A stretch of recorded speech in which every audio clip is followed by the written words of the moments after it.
Fui falsamente acusado de abuso por minha sobrinha de 13 anos. Minha família me virou as costas, minha namorada me deixou e perdi tudo. Mas 6 meses depois, a verdade veio à tona. E agora eles querem se reconciliar, sem chance. Deixe-me contextualizar. Naquela época, eu estava indo bem, tinha um bom emprego em gestão de projetos, morava em um apartamento decente, numa parte agradável da cidade, tinha amigos, uma vida estável, nada luxuoso. Mas eu havia batalhado muito para construir aquilo. Depois de anos ralando na faculdade e em cargos iniciais, acreditava que minha família e eu éramos unidos, ou pelo menos achava que sim. Jantares de domingo, festas de fim de ano, toda aquela rotina familiar. Minha irmã Sara e eu, especialmente, éramos próximos, crescemos cuidando um do outro, e quando ela teve a filha, Melissa, eu estava lá no hospital, o primeiro, além do pai, a segurar o bebê. Eu adorava ser tio. Levava o papel a sério, sabe?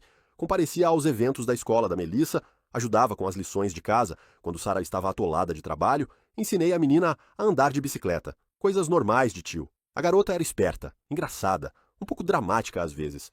Mas que adolescente, não é? Sara era mãe solteira desde o divórcio, quando Melissa tinha 8 anos. Então, eu tentava ajudar sempre que podia. Nada estranho, nada inapropriado. Apenas família sendo família. Mas Melissa sempre foi um pouco difícil de lidar. Sara tinha um estilo de criação em que, basicamente, nunca dizia não para ter a filha. O que Melissa queria, ela ganhava. Celular novo? Claro. Pular as tarefas de casa? Sem problema. Falar de forma insolente com adultos? Coisas de adolescente, segundo ela. Eu já havia comentado algumas vezes que talvez impor limites ajudasse, mas Sara se defendia, dizia que eu não entendia porque não era pai. Justo, talvez, mas houve um episódio cerca de 6 meses antes de tudo desmoronar. Estávamos todos na casa dos meus pais para um almoço de domingo qualquer. Melissa estava de mau humor, sendo grosseira com nossa mãe, revirando os olhos, fazendo comentários sarcásticos. Eu a chamei de lado, sem gritar nem nada, e disse algo como: "Ei, ela é sua avó, cuide do seu tom." Ela me olhou como se eu a tivesse esbofeteado, com um olhar frio que nunca tinha visto antes. Em seguida, saiu furiosa e foi reclamar para Sara, dizendo que eu a havia humilhado na frente de todo mundo. Sara veio me enfrentar, mandou eu não me meter, que ela cuidava da própria filha. Pedi desculpas, deixei pra lá. Achei que não valia a pena o drama. Deveria ter prestado mais atenção naquele olhar que Melissa me deu. Foi o primeiro sinal de alerta, que ignorei completamente. Avançando para o fim da primavera, há 3 anos. Meus pais estavam organizando um churrasco em casa, típico evento de família. Hambúrgueres, cachorros-quentes, primos correndo, aquele clima suburbano de fim de semana. Cheguei depois do trabalho, ainda de camisa social, mas sem gravata. Tudo parecia normal. Melissa estava lá com algumas amigas, fazendo aquela coisa de adolescentes, cochichar em grupo. Cumprimentei, e ela mal respondeu. Normal, pensei. Adolescentes são assim mesmo. Cerca de 1 hora depois, Sara me chamou para a cozinha. No momento em que entrei, percebi que algo estava errado. O rosto dela estava pálido, as mãos tremendo, e o olhar puro ódio. Antes que eu pudesse perguntar o que havia, ela foi direto ao ponto. "Você tocou na Melissa?" Fiquei parado, completamente confuso. "Do que você está falando? Você tocou nela?" Meu cérebro simplesmente travou. "Tocar?" Pensei. "Como assim? Um toque de mão? Um abraço?" Não fazia sentido. Então ela explicou. Disse que Melissa tinha ido chorando até ela na noite anterior, dizendo que eu a havia tocado de forma inapropriada, que eu a havia agredido. Senti como se tivesse sido atropelado. Fiquei olhando para Sara, esperando que ela começasse a rir, que dissesse que era alguma piada horrível. Mas ela não riu. Estava completamente séria e me olhava como se eu fosse o pior tipo de monstro. "Sara, isso nunca aconteceu. Eu jamais faria algo assim." Ela não me deixou terminar. Me deu um tapa forte no rosto. Depois, começou a gritar para eu sair, dizendo que ia chamar a polícia, que eu era nojento, que nunca mais queria me ver. Meus pais apareceram correndo, os outros parentes foram se amontoando na porta, todos me olhando como se eu fosse um predador. Tentei explicar, tentei dizer que aquilo era uma loucura, que eu nunca fiz nada, mas ninguém quis ouvir. Sara já estava no telefone com a polícia. Minha mãe chorava. Meu pai me olhava como se também quisesse me bater. A única coisa que consegui pensar foi sair dali antes que piorasse. Deixei aquele churrasco atordoado, dirigi para casa no piloto automático e fiquei no meu apartamento tentando processar o que tinha acontecido. Minha sobrinha, a menina que eu ajudei a criar, me acusara de algo tão repugnante que eu nem conseguia compreender. E minha irmã, a pessoa que me conhecia desde sempre, acreditou nela, sem nem me ouvir. Naquela mesma noite, a polícia bateu à minha porta. 2 detetives, sérios, profissionais. Pediram que eu fosse até a delegacia para responder algumas perguntas. Fui de boa vontade, porque não tinha nada a esconder. Contei exatamente o que estava fazendo na noite em que Melissa dizia que tudo tinha acontecido. Acontece que eu tinha um álibi bem sólido. Naquela noite, eu estava em um jantar de trabalho com toda a equipe, das 6 da tarde até quase meia-noite. 15 testemunhas, notas fiscais do restaurante, tudo documentado. Os detetives pareciam céticos em relação à acusação desde o início, mas precisavam investigar. Eles entrevistaram Melissa várias vezes. E a história dela mudava o tempo todo. Primeiro, ela disse que o que aconteceu foi no meu apartamento. Depois, disse que foi na casa dos meus pais. Em seguida, já não lembrava exatamente quando. A linha do tempo que ela dava não fazia sentido algum. Um dos detetives depois me contou em off que às vezes eles viam acusações falsas, mas que mesmo assim precisavam investigar a fundo. Agradecia a honestidade dele, mas isso não tornava o processo menos destrutivo. Cada entrevista parecia um julgamento, como se eu fosse culpado até provar o contrário. Cada pergunta vinha carregada de desconfiança. Mas o pior era a espera. Esperar que confirmassem meu álibi. Esperar que a história de Melissa desmoronasse. Cada dia que passava era mais um dia com minha vida suspensa no ar. Enquanto isso, meu celular não parava de vibrar com notificações. Pessoas com quem eu não falava há anos me mandando mensagem. Ei, cara, fiquei sabendo do que aconteceu, é verdade? Um verdadeiro show de apoio. Só que não.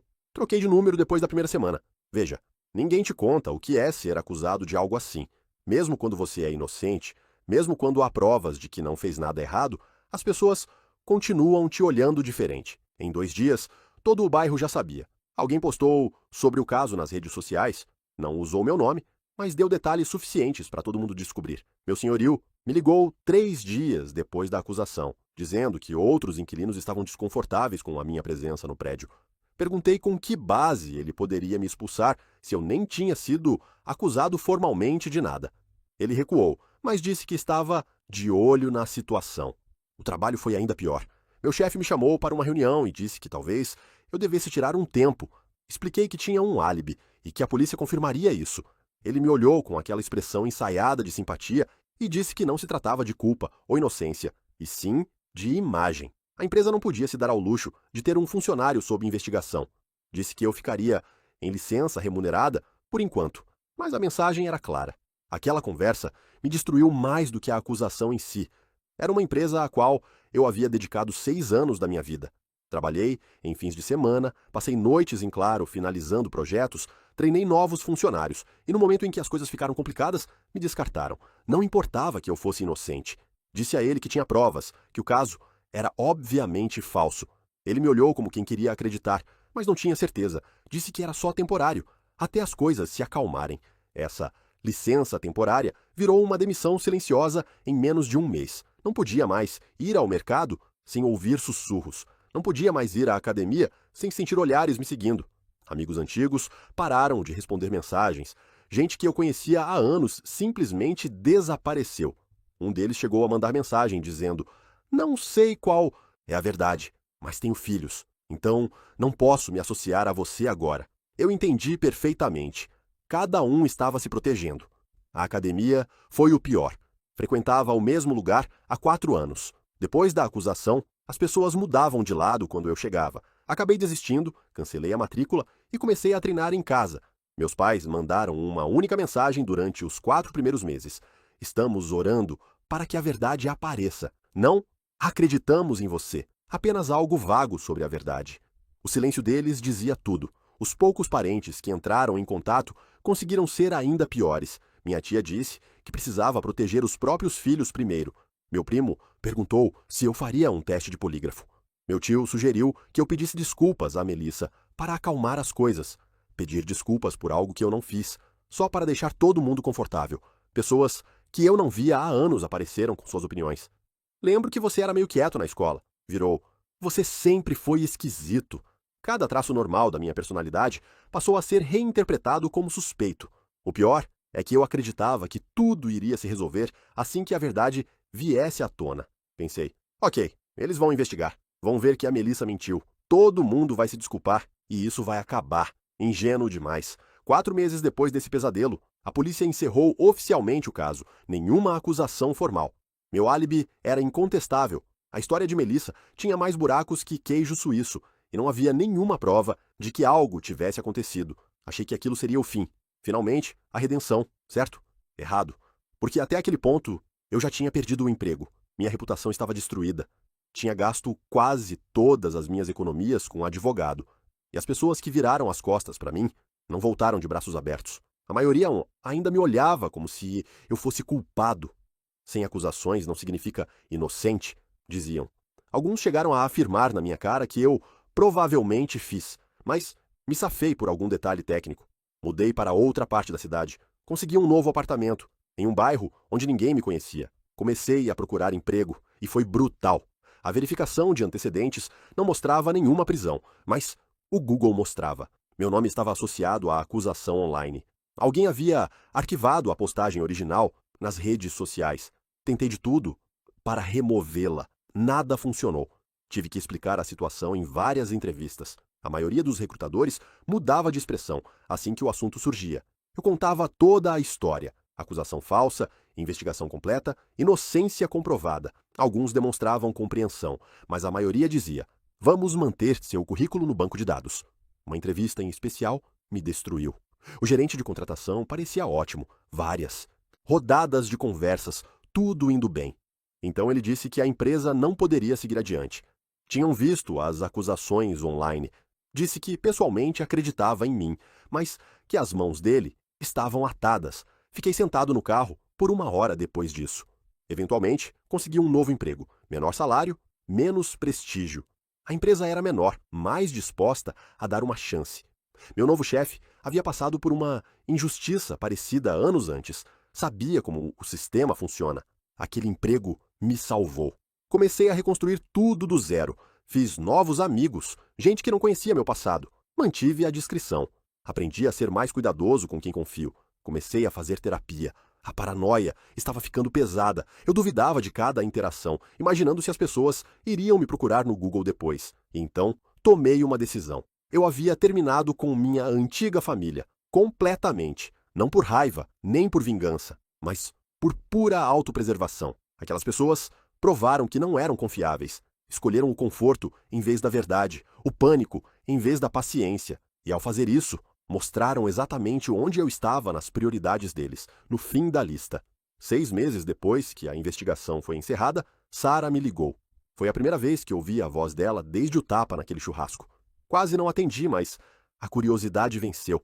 Ela parecia péssima, como se tivesse chorado por horas. Disse que precisava me contar algo importante. E então soltou a bomba. Melissa havia admitido que mentiu. Ela inventou tudo. Algumas meninas da escola aparentemente a influenciaram. Vingança por eu tê-la repreendido naquela vez. Melissa vinha se sentindo culpada, começou a agir de forma errática e acabou desabando, confessando tudo para Sara. Sara chorava, pedindo desculpas repetidas vezes. Dizia que devia ter falado comigo antes, ouvido do meu lado, feito qualquer coisa diferente, qualquer coisa, em vez de destruir minha vida com base na palavra de uma adolescente. Fiquei ouvindo ela chorar e não senti nada, nem alívio, nem raiva, apenas um vazio gelado. A validação de que eu era inocente o tempo todo deveria significar algo, deveria trazer sensação de justiça, mas não trouxe, porque o dano já estava feito. Eu já tinha perdido tudo. Saber que eu estava certo não trouxe meu emprego de volta, nem minha reputação, nem minha sensação de segurança, nem o ano da minha vida que passei no inferno. Quando ela finalmente se calou, fiz uma única pergunta. Você chegou, ao menos uma vez, a pensar em me perguntar se era verdade antes de destruir minha vida? Ela não teve resposta. Começou com desculpas, disse que estava com medo, que estava protegendo a filha, que qualquer mãe reagiria da mesma forma. Respondi que qualquer pessoa decente teria feito perguntas antes.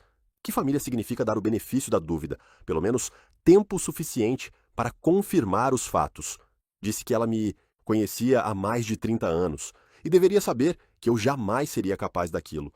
Ela ficou em silêncio. Então disse: "Eu sei, você tem razão. Eu falhei com você. Sinto muito, de verdade." Agradeci por ela ter me contado a verdade e desliguei. Ela ligou de volta imediatamente. Não atendi.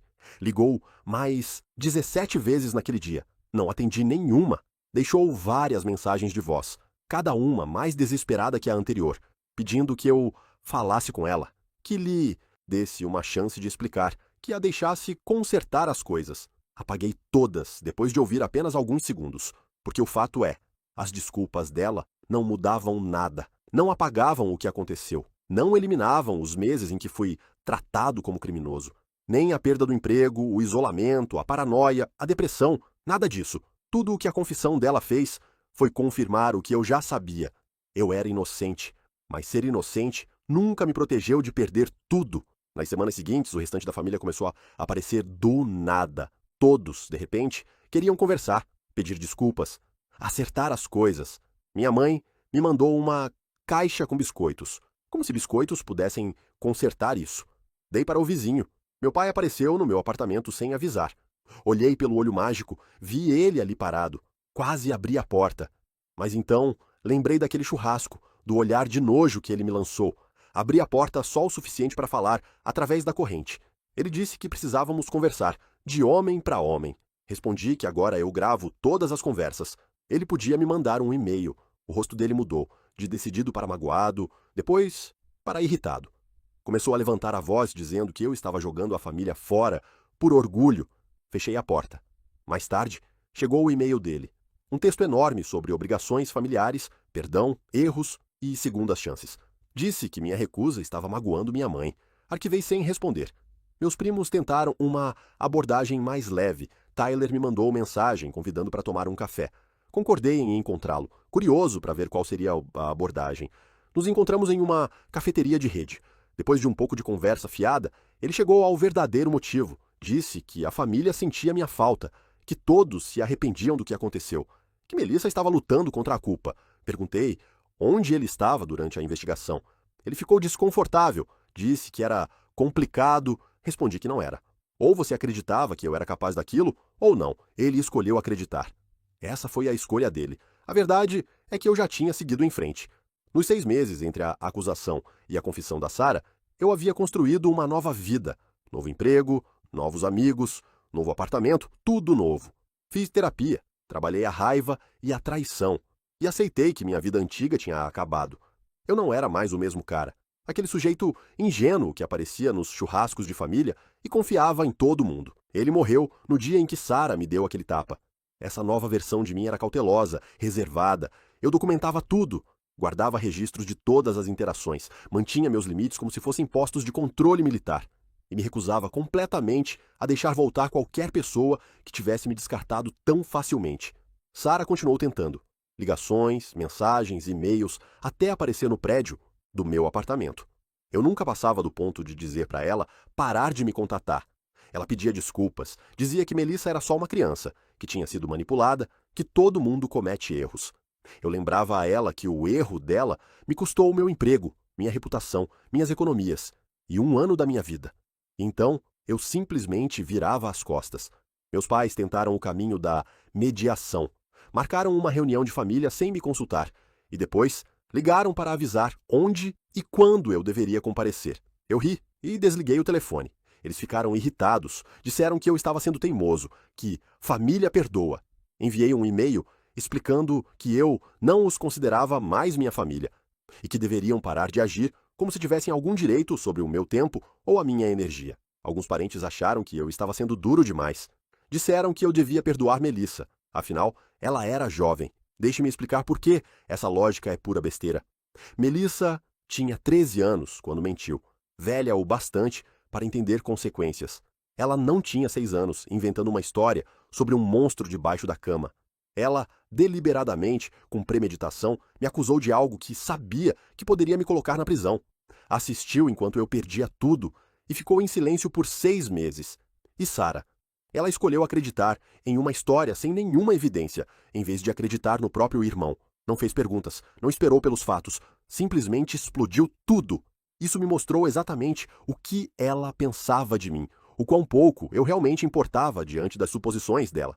As pessoas adoram dizer que família deve perdoar, que você só tem uma família e todas essas bobagens sentimentais.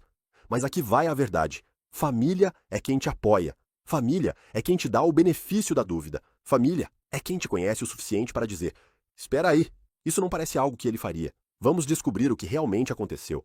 A minha família não fez nada disso. 2 anos se passaram. Eu havia seguido em frente, vivendo melhor do que antes. Fui promovido no novo emprego. Comecei a namorar alguém que conheci em uma conferência de trabalho, inteligente, divertida, com a vida em ordem. Fomos devagar. Criei amizades sólidas com pessoas que respeitavam limites. Meu apartamento começou a parecer um lar. Comprei móveis que eu gostava, pendurei quadros nas paredes, cuidei de plantas. Pequenas coisas que significavam estabilidade. Então, chegou o aniversário de 16 anos da Melissa. Sara ligou de um número que eu ainda não tinha bloqueado e me pegou de surpresa. Ela começou um discurso claramente ensaiado. Disse que Melissa queria me ver, que tinha escrito uma carta, que só queria se desculpar pessoalmente. Sara implorou para eu considerar. Disse que aqueles 3 anos também tinham sido difíceis para Melissa, que ela tinha perdido amigos, sido vítima de bullying, tinha pesadelos, fazia terapia 2 vezes por semana e que uma vez até tentou se machucar por causa da culpa. Sara estava tentando me fazer sentir responsável pela saúde mental da filha dela. Mesma manipulação, novo ângulo. Ouvi tudo por uns 10 minutos. Sara repetiu cada argumento possível. Melissa era só uma criança. Ela foi manipulada. Ela aprendeu a lição. Todo mundo queria se curar. Por que eu estava sendo tão teimoso? Quando ela terminou, eu disse uma única palavra. Não. Sara tentou argumentar. Disse que Melissa estava sofrendo, que tinha pesadelos, que estava em terapia, que tinha mudado. Eu disse que nada disso era problema meu. Melissa fez suas escolhas e agora teria que viver com elas. Eu também fiz as minhas. Ela era só uma criança, disse Sara. Ela era velha o bastante para saber o que estava fazendo, respondi. E você, com certeza, era velha o bastante para saber também. Você fez a sua escolha há 3 anos. Eu estou fazendo a minha agora. Sara começou a chorar, dizendo que eu estava sendo cruel, que Melissa só queria encerramento. Eu disse que já tive meu encerramento quando bloqueei todos os números e segui com minha vida. O que Melissa queria era perdão, para se sentir melhor consigo mesma. Isso não era minha responsabilidade. Não me ligue mais, eu disse. E desliguei. Mesmo assim, ela enviou a carta, pelo correio, para o meu apartamento. Não sei como conseguiu meu endereço, se contratou alguém para descobrir, ou se me perseguiu de alguma forma. Essa violação me incomodou mais do que a carta em si. A carta era exatamente o que você imaginaria. Um monte de sinto muito, de eu era jovem e estúpida, de sinto sua falta. Melissa falava sobre como aqueles anos tinham sido difíceis para ela, como tinha perdido amigos. Ela escreveu sobre como os colegas da escola a chamavam de mentirosa e coisas piores, como ela desejava poder voltar atrás. Falou de lembranças específicas, aprender a Nivawa a andar de bicicleta, eu ensinando, festas de aniversário em que apareci com presentes, vezes em que a ajudei com a lição de casa. Ela estava tentando me lembrar de quem fomos um para o outro, tentando provocar alguma reação emocional que me fizesse querer reatar o contato. Tática padrão de manipulação. E eu reconheci imediatamente, porque meu terapeuta tinha me preparado exatamente para esse tipo de coisa. A carta era bem escrita, admito. Provavelmente passou por várias versões. Talvez até tenha tido ajuda do terapeuta dela, ou da Sara. Tinha todas as notas certas, admitia o que ela fez, assumia a responsabilidade, demonstrava arrependimento convincente, explicava como ela havia mudado e pedia apenas uma chance de se desculpar pessoalmente. Se eu não soubesse melhor, se não tivesse vivido na pele o que a mentira dela causou, talvez eu tivesse me comovido. Mas eu sabia melhor e reconheci a carta pelo que ela realmente era. Não um pedido de desculpas por mim, mas uma etapa no processo de cura da Melissa. Provavelmente o terapeuta dela sugeriu isso.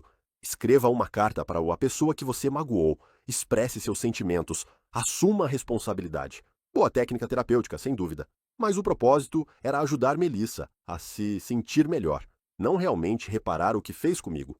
Li a carta uma vez e depois a coloquei no triturador, não por raiva ou rancor, apenas por pura praticidade.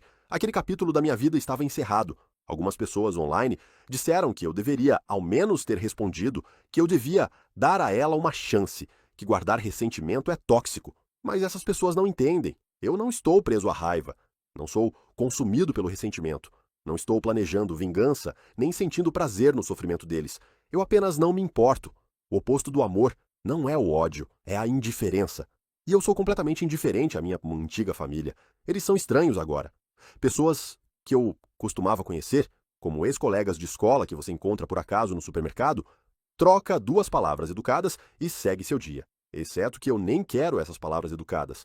Um pedido de desculpas não apaga o que aconteceu, não devolve o emprego que perdi, os amigos que me abandonaram, o ano que passei como um pária social. Não apaga os ataques de pânico cada vez que alguém me olhava de forma estranha, nem a paranoia que me fazia gravar toda interação com outro ser humano. Não compensa ter que recomeçar a vida do zero aos 32 anos de idade. O pedido de desculpas da Melissa era por ela, não por mim.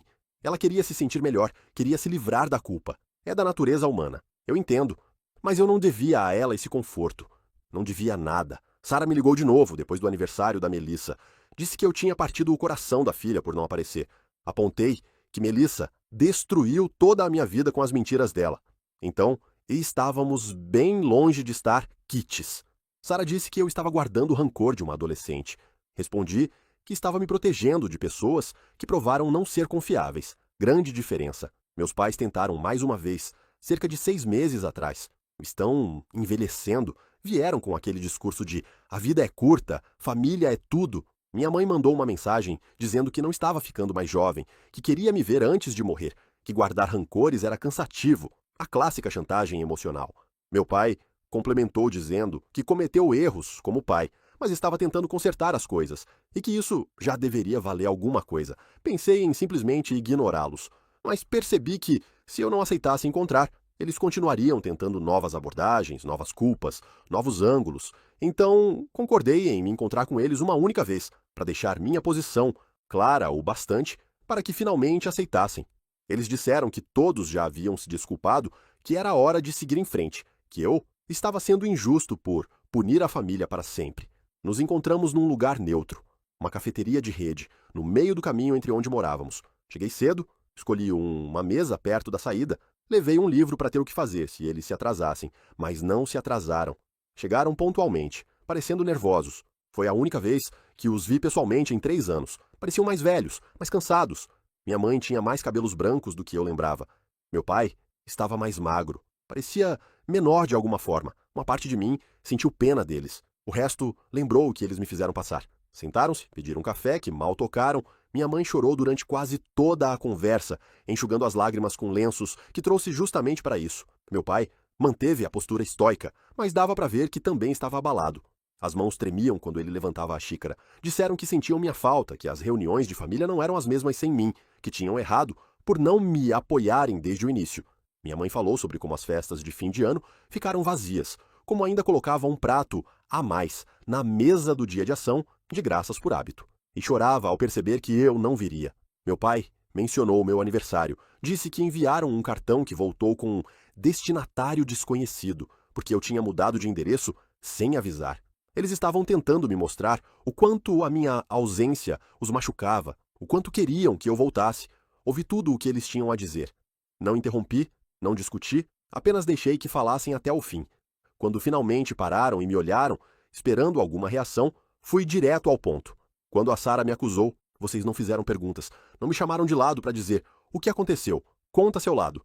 Vocês simplesmente presumiram que eu era culpado, me deixaram sair daquele churrasco sozinho sabendo o que estavam dizendo sobre mim e não me procuraram nenhuma vez durante a investigação.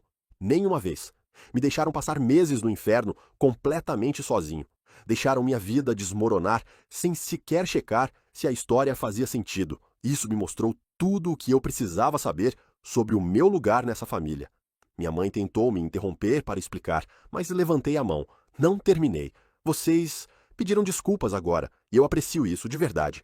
Mas um pedido de desculpas não cria confiança. Confiança é construída com o tempo, com ações. E vocês destruíram mais de 30 anos de confiança em uma única tarde. Não tenho interesse em reconstruir. Tenho uma boa vida agora, com pessoas que me respeitam e acreditam em mim.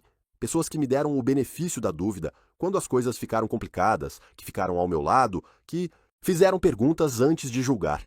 Não preciso do estresse de viver imaginando se vocês vão me descartar de novo na próxima vez que alguém me acusar de algo. Meu pai começou a falar. Algo sobre como eles nunca cometeriam o mesmo erro outra vez, mas eu o interrompi. Vocês não sabem disso, não podem saber.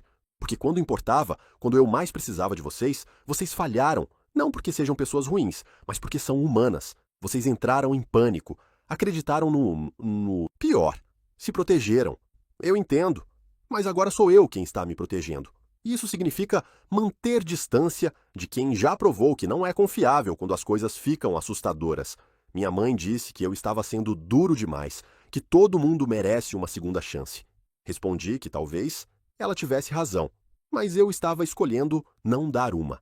Essa era a minha escolha, assim como foi a dela acreditar que eu era culpado sem provas. Não falamos mais desde então. A verdade é que eu já quase não penso neles. De vez em quando, algo me faz lembrar dos velhos tempos, alguma memória aleatória de jantares de domingo ou tradições de fim de ano. E sinto uma pontada. Não é exatamente tristeza, nem nostalgia. É só o reconhecimento de que as coisas já foram diferentes. Mas então, lembro do que me fizeram passar.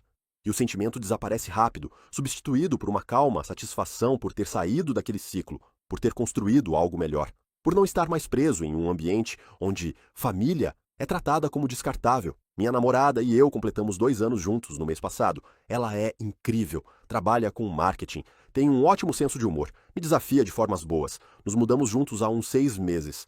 Conseguimos um apartamento com um quarto extra que transformamos em escritório. Ela sabe, em linhas gerais, o que aconteceu com minha família. Que houve uma acusação falsa que destruiu aqueles laços. Mas nunca me pressionou por detalhes. Disse que quando eu estiver pronto para contar tudo, ela vai ouvir, mas não vai forçar nada. Esse tipo de respeito, essa compreensão de limites, isso é apoio de verdade. Ela não precisou saber cada detalhe do meu passado para confiar em mim no presente. Ela me julgou pelas minhas ações, pelo meu caráter, pela forma como trato ela e os outros. Um conceito simples, mas raro, né? Hoje temos um bom grupo de amigos, casais em sua maioria, gente que conhecemos no trabalho ou em hobbies. Fazemos noites de jogos, jantares, pequenas viagens de fim de semana, coisas normais que eu achava que nunca teria de novo depois de tudo. Essas pessoas me conhecem como o cara bom de quiz, que faz piadas ruins, competitivo demais em jogos de tabuleiro, não como o homem que foi acusado de algo horrível. Esse é o presente de recomeçar. Você pode ser quem é agora, não quem era quando sua vida desabou. Algumas pessoas dizem que eu sou rancoroso, que devia deixar pra lá e me reconectar com a família. Outras dizem que estou completamente certo, que o que eles fizeram é imperdoável. Sinceramente, não me importo com o que ninguém acha.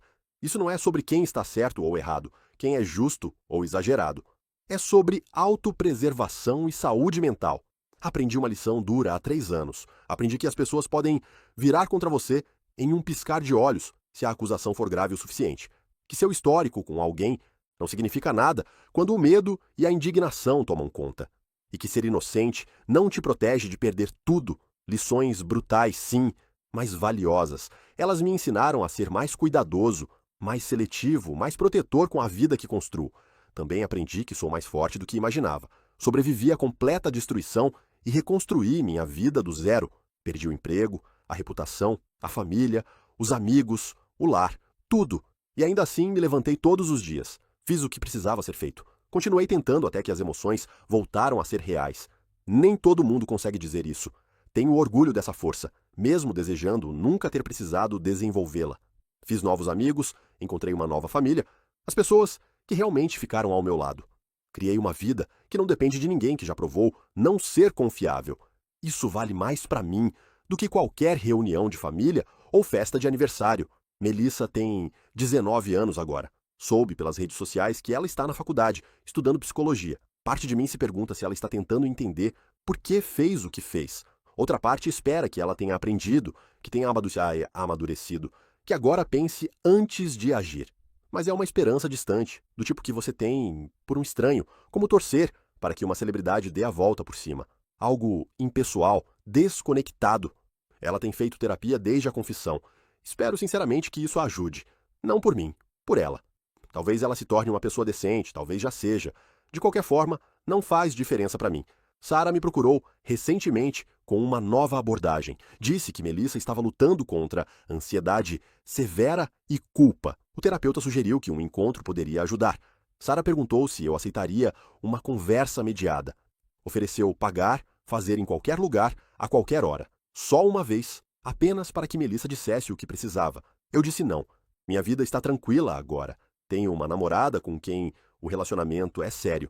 Semana passada, conversamos sobre noivado. Estou prestes a receber outra promoção. Jogo basquete nas quartas à noite. Estou aprendendo a tocar violão. Tenho uma viagem marcada para o Colorado no próximo mês. Abrir aquela porta significaria convidar o caos de volta. E eu não estou disposto a fazer isso. Toda a interação com minha antiga família sempre foi exaustiva, cheia de chantagem emocional e manipulação. Eu não devo nada a eles. A última mensagem que enviei para Sarah foi bem clara. Disse que entendia que Melissa estava passando por um momento difícil e que, sinceramente, esperava que ela encontrasse paz e cura, mas também disse que a minha cura exigia distância de todos os envolvidos, que eu havia trabalhado duro para construir uma vida que não incluía mais ninguém deles e que eu não iria comprometer minha saúde mental por causa da deles. Desejei o melhor e pedi que não me procurassem mais. Ela respondeu com uma longa mensagem sobre encerramento, dizendo que Melissa nunca se curaria de verdade sem me enfrentar, que eu estava sendo egoísta. Não respondi. Bloqueei aquele número também. Ela não tentou mais contato, pelo menos não de forma perceptível. Isso foi há 4 meses. Sei que algumas pessoas lendo isso vão achar que sou frio, talvez até cruel. Vão dizer que uma adolescente cometeu um erro e que eu a estou punindo pelo resto da vida. Mas aqui está o que essas pessoas não entendem. Eu não estou punindo ninguém. Estou apenas vivendo minha vida, sem eles nela. Há uma diferença. Punição implica que estou tentando ativamente machucá-los, buscando vingança, querendo que sofram. Não estou fazendo nada disso. Só estou existindo no meu próprio espaço, construindo minha felicidade, protegendo minha paz. Eles se sentem punidos porque querem algo de mim que eu não estou disposto a dar. Esse é o problema deles, não o meu. Minha namorada sabe, em linhas gerais, o que aconteceu, embora não todos os detalhes. Uma vez, ela me perguntou se eu sentia falta da minha antiga família. Respondi com honestidade. Sinto falta da ideia que eu tinha deles, da versão que existia antes de eu descobrir o quão pouca fé eles tinham em mim. Mas não sinto falta da realidade, de quem eles realmente foram quando importava. As pessoas que permaneceram ao meu lado quando as coisas ficaram difíceis, essas são as que importam agora. Ela entendeu perfeitamente. Vem de uma família complicada também, passou por suas próprias doses de traição e decepção quando era mais nova. Então, ela entende que, às vezes, o ato mais saudável que você pode fazer é simplesmente ir embora, sem culpa, sem se questionar, apenas reconhecendo quando uma relação é tóxica e escolhendo a si mesmo em vez disso. Estamos conversando sobre morar juntos, talvez noivar no próximo ano, construir algo novo, algo sem o peso da traição, algo baseado em confiança que se conquista, não que se presume. Vi minha mãe em público uma vez, cerca de 1 ano atrás. Estávamos no mesmo supermercado, por acaso. Ela me viu primeiro e começou a andar na minha direção, com aquele olhar esperançoso, como se achasse que tempo suficiente havia passado e eu estaria pronto para conversar. Virei e andei para o outro lado sem hesitar. Ouvi ela me chamar pelo nome, mas não olhei para trás, não diminuí o passo. Só continuei andando até chegar a outro corredor. Não foi nada dramático ou emocional. Eu simplesmente não queria ter essa conversa no meio da sessão de hortifruti. Não queria entrar nesse assunto cercado de estranhos comprando legumes. Recebi uma mensagem dela mais tarde naquele dia. Dizia que doeu ver eu me afastar daquele jeito, que ela só queria conversar por alguns minutos. Respondi que entendia, mas que minha posição já estava clara e que nada havia mudado. Ela disse que continuaria esperando que eu mudasse de ideia algum dia. Respondi que ela podia esperar se quisesse, mas que não deveria esperar nada. Esse foi nosso último contato direto. Recentemente acabei descobrindo, fuçando redes sociais sem querer, que Melissa postou algo vago sobre perdão e aprendizado com os erros. Não me mencionou pelo nome, mas era óbvio sobre quem ela falava. Os comentários estavam cheios de gente apoiando. Todos merecem perdão. Guardar rancor faz mal. Não respondi, nem reagi, nem me dei ao trabalho de me irritar. Isso é drama de outra pessoa agora. Outra história. Eu só estou vivendo a minha vida. E minha vida agora é simples e direta, honestamente. Trabalho, academia, tempo com minha namorada e nosso grupo de amigos. Trabalho nos meus hobbies. Comecei a fazer marcenaria no ano passado. Fiz uma estante que até ficou decente. Estou pensando em adotar um cachorro. Coisas normais, coisas simples. O tipo de vida que as pessoas tomam como garantida, até precisarem reconstruí-la do zero. As pessoas perguntam se algum dia vou me reconciliar com minha família. Minha resposta é sempre a mesma. Nunca diga nunca. Mas eu não estou esperando por isso. Se acontecer, será porque algo realmente fundamental mudou. Não porque passou tempo suficiente, nem porque eles pediram desculpas o bastante. E, sinceramente, nem sei como seria essa mudança fundamental. Confiança não se reconstrói apenas com tempo e desculpas. Ela se reconstrói com ações consistentes ao longo de anos, provando que você mudou, demonstrando que entende o que fez de errado e por que isso importa. Minha família não fez nada disso. Eles só pediram desculpas e esperaram que eu voltasse. Como se dizer desculpa fosse um botão mágico de reinício. Não é? Se gostou, curta, comente e compartilhe. Até a próxima!